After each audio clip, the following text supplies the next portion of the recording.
Good afternoon, everyone, and welcome back to Senate Education. It is Tuesday, March 16th at 3:18 p.m., I believe. We are joined now. We are returning to miscellaneous education, which those of you who are following our work contain three main components, one of which Senator Hardy is going to put forward an amendment for the committee's consideration.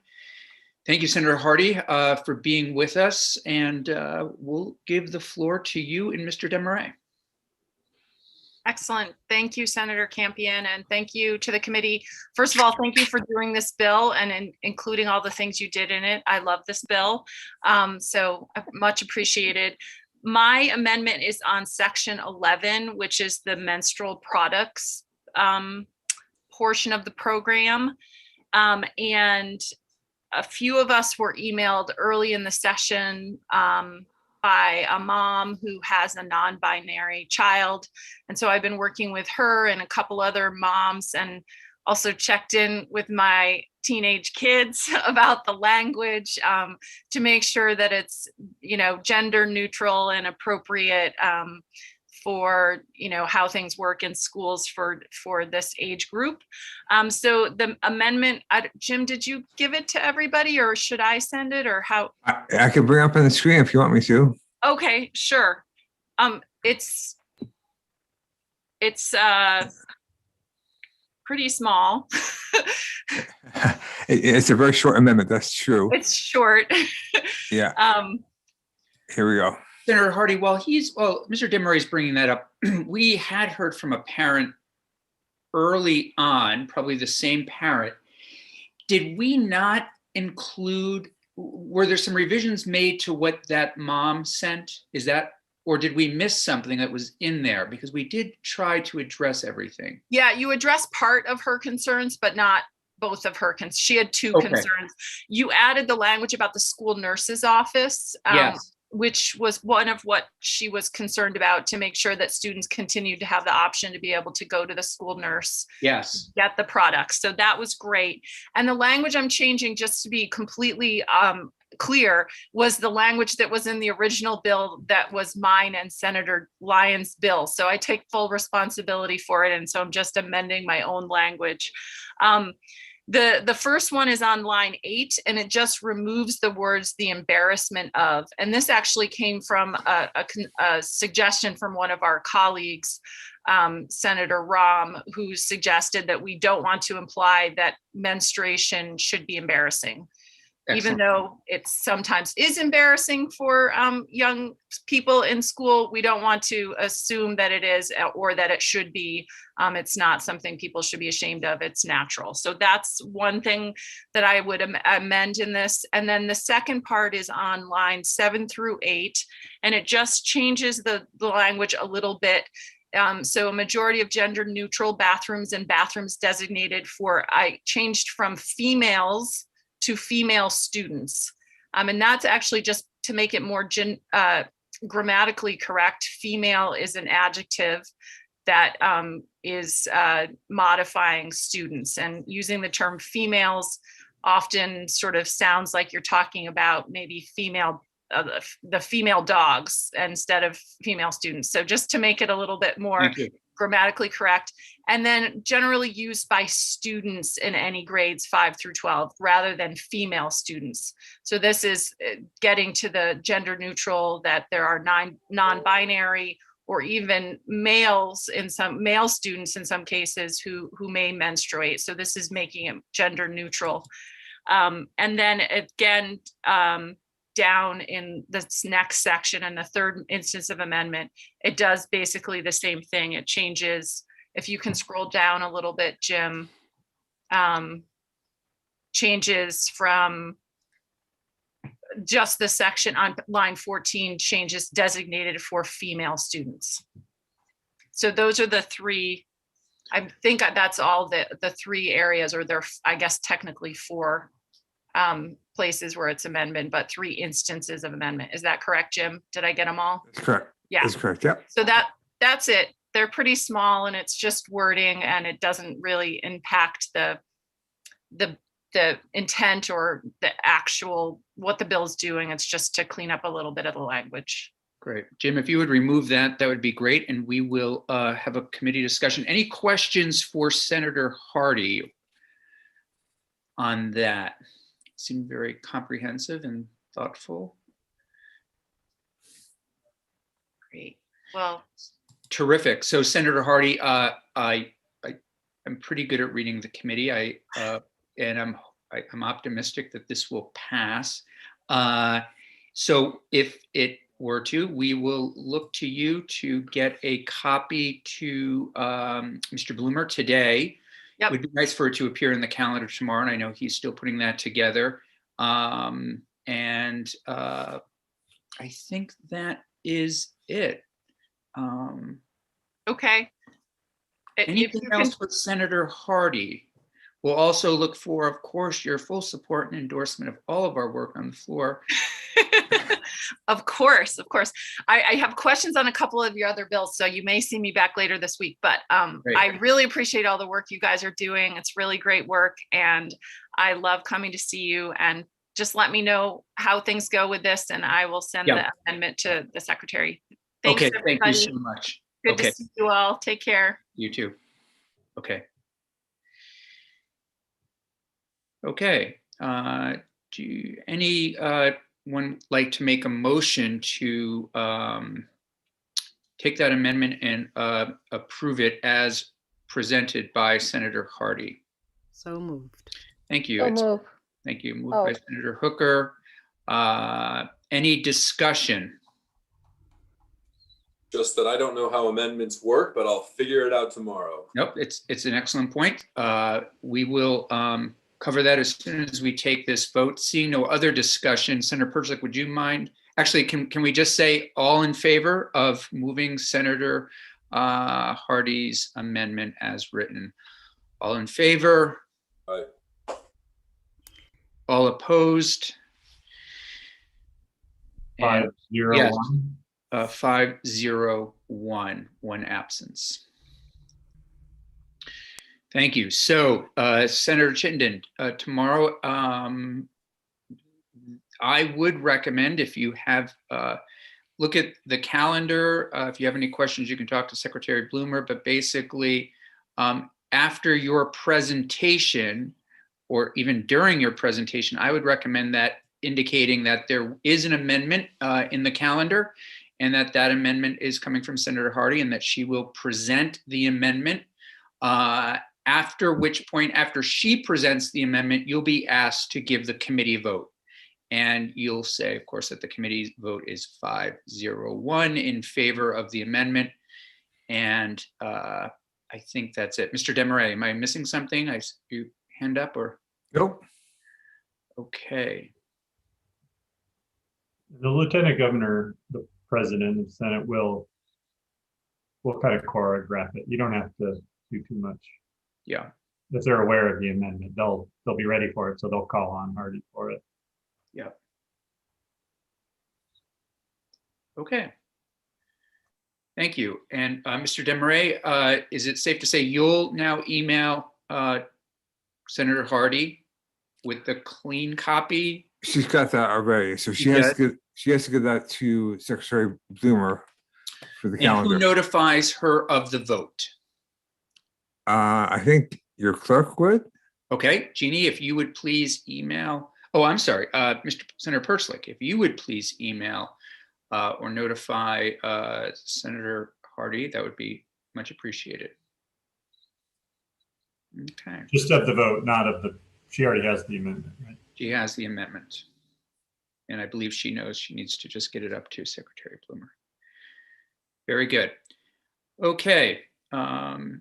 Thank you. One final thing I just wanted to put on the table.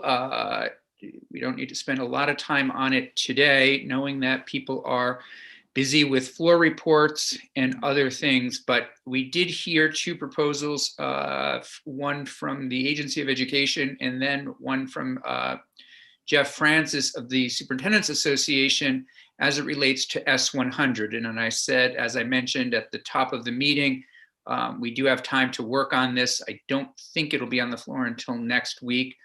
what Mr. Demaray was kind enough to do was just to put their ideas into the bill, into a draft that highlighted their suggested changes. We can have, I'll put on the agenda for tomorrow a more in-depth conversation, if you will, but I thought it would give senators an opportunity just to see on paper and to review what was discussed last week.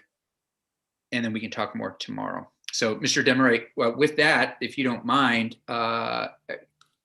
bringing it up, and we'll Sure. look. Yep.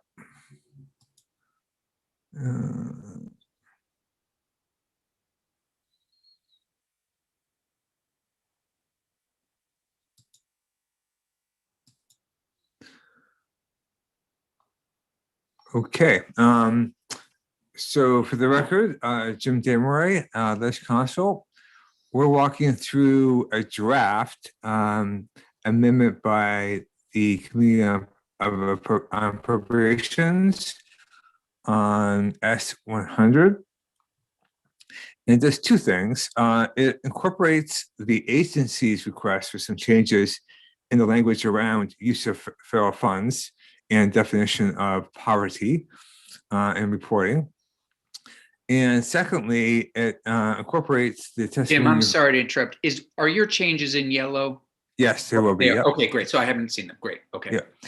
And the second thing it does is to incorporate the testimony you heard last week from Jeff Francis, which recommended a change of funding away from school budgets and to a state source. So with that in mind, the changes begin here. So we're in the statute on award of grants. And what C1 does, it's not changing the language. I just put the 1 here, so I could add language here on 2. But 1, by way of reference, is authorizing the state to pay for reduced price lunches, not free, but for reduced price lunches. There's a part that is payable by the student or by the family, and the state picks that cost up. So that's what C1 does as existing statute. That's not changing. 2, though, is new, and it's where the state would pick up the cost of basically universal meal. So it says on a quarterly basis from state funds appropriated to the agency for this subsection, the agency shall award to each school district a sum equal to the amount necessary to reimburse the costs of meals actually provided in the district during the previous quarter to students who are not eligible for free or reduced price meals under section 1264A1B. So I'll come back to that section. That's the section where we actually expand the food program to pick up all students, and that's what the reference is doing. Then going up to, there's language before here that said that to the extent of, so that language here, sorry, that I just referred to by cross-reference is right here. Let's just read this. It says, not changed, but just for reference. It says, in addition to providing free and reduced lunches to students who qualify for them, in addition to that, each school board operating public schools shall cost to operate within each school in the school district the same school lunch and the same school breakfast program may available to students who qualify for those meals to each attending student every school day at no charge. So that's what makes it universal, and that's what this up here was referring to. And then there's language that said that the cost would be borne by school districts, and that's been struck. And then going up to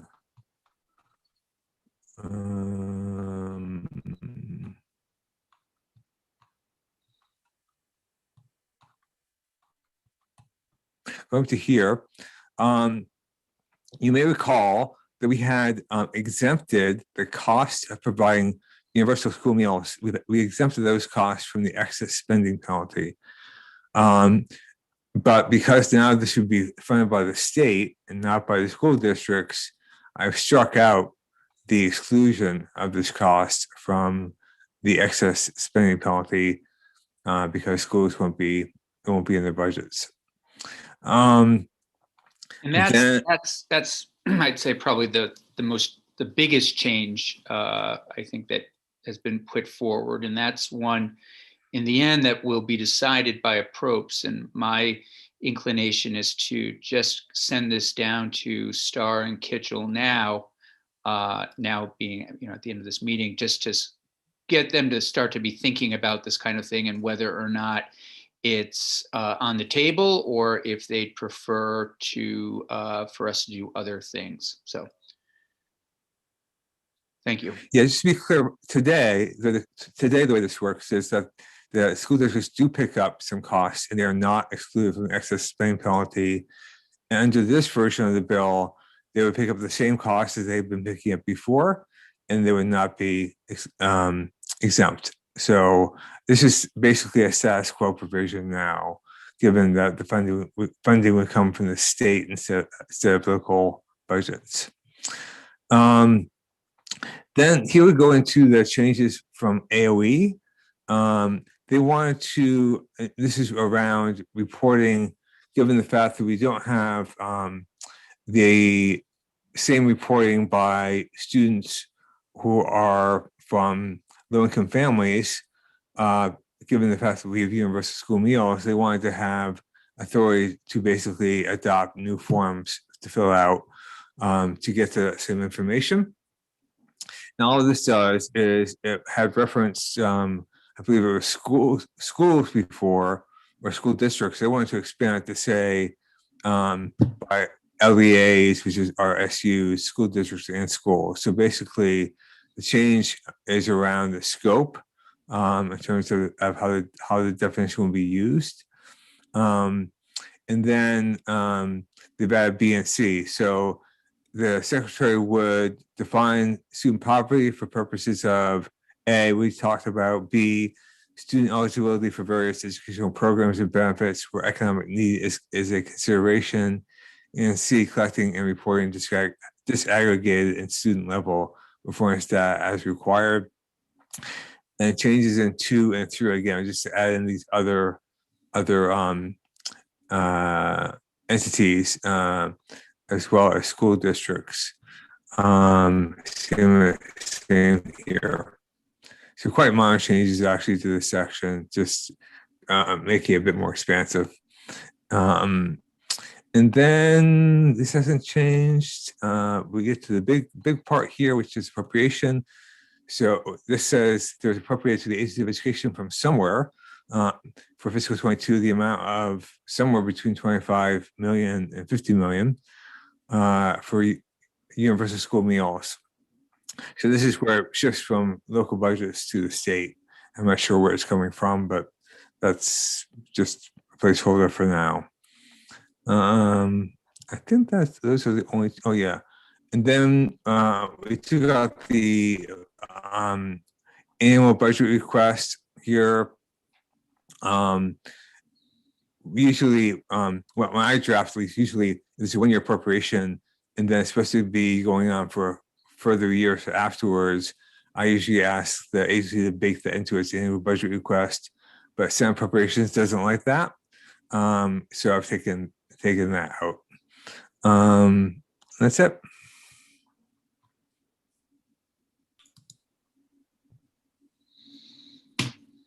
Yes, Senator Chittenden. Makes a lot of sense to me. So do you think the next step's to move it to appropriations? Yeah, so Senator Perchik and then Senator Hooker. I have an underlying question that I should know the answer to, that maybe somebody can, if nobody knows off the top of their head, I can go find out. But right now, the money that comes from the state for the school lunches is a per plate or per meal number, right? It's like $4.40 or something like that. Is that people know? I believe so. They pay for the free lunches you pay by the feds, and then reduced is paid by, I think, in part the feds, in part by students, or would be, but the state comes in and pays that portion for them. I think it's based on a per plate kind of calculation, but I'm not positive. And the best person is Rosie at AOE. Right. Okay, thank you. So, if I Yeah, may- please. so, Mr. Demery, what would the responsibility of the school district then be under this new paradigm? Exactly how it is today in terms of cost. Okay. So it's basically paying that portion of reduced lunches. I'm sure they have to like buy equipment and set kitchens up and that kind of thing. They have those costs, but there are some state programs for that too. But wherever those costs are today, it wouldn't be changed because the expansion to universal school meals would be put on the state, not on the school districts. Thank you. Senator Pursley. And wouldn't it also be, to sort of as a response to Senator Hooker's question, there's a freeing of responsibility? Like they won't have to collect the funds that they're required to collect now from the parents. So there's less required of them in the future. Not only is that the costs are the same, but the requirements are less. I'm not sure about that because the state's paying for the parent share of the reduced price lunches. So I'm not sure what would change if that's what you're referring to. Well, but they won't have to collect any money from any parents, right? Yeah, because it'll be universal. Yeah, I think that's right. Right. So they would free up the time that they spend collecting the money or chasing down people that don't pay or just accounting for that money and things like that. But they would have to offer universal school meals when they don't today, and some schools don't offer anything. So I believe so they have to, at least get those meals to students. Some don't offer meals. Is that what you're saying? I think some. Well, am I right about that? I think Rosie mentioned that there might be a few districts that are exempted. Maybe I'm wrong about that, but okay. But I guess they might have to offer more meals, which they talked about when we talked about the cost. Like they might have to buy another refrigerator or expand their kitchen if they're going to do a lot more meals than before. right. So that's an obligation that they have. They Yeah. will have in the future that they don't have now. And there's some grant funding in this bill to help that transition. Yeah. Senator Hooker. No, I'm all set. Thanks. Okay. So again, and maybe there's just a lot of things going around in my mind right now, but just to clarify, we are now saying if we were to move in this direction,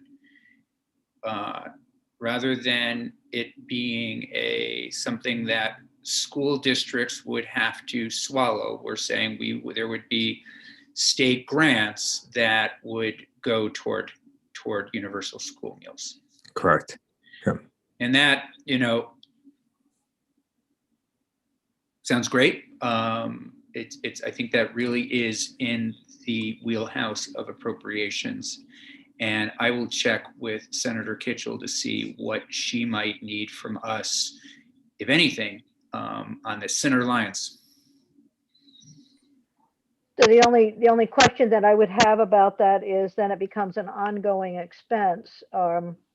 Theoretically, I mean, it could be a separate funding source that is needed every single year, becomes part of the base budget outside of education funding. So then it becomes, I guess the question that I would ask is, does it become susceptible to, let's think of a kinder word than rating, but, lowering the fund. Fair.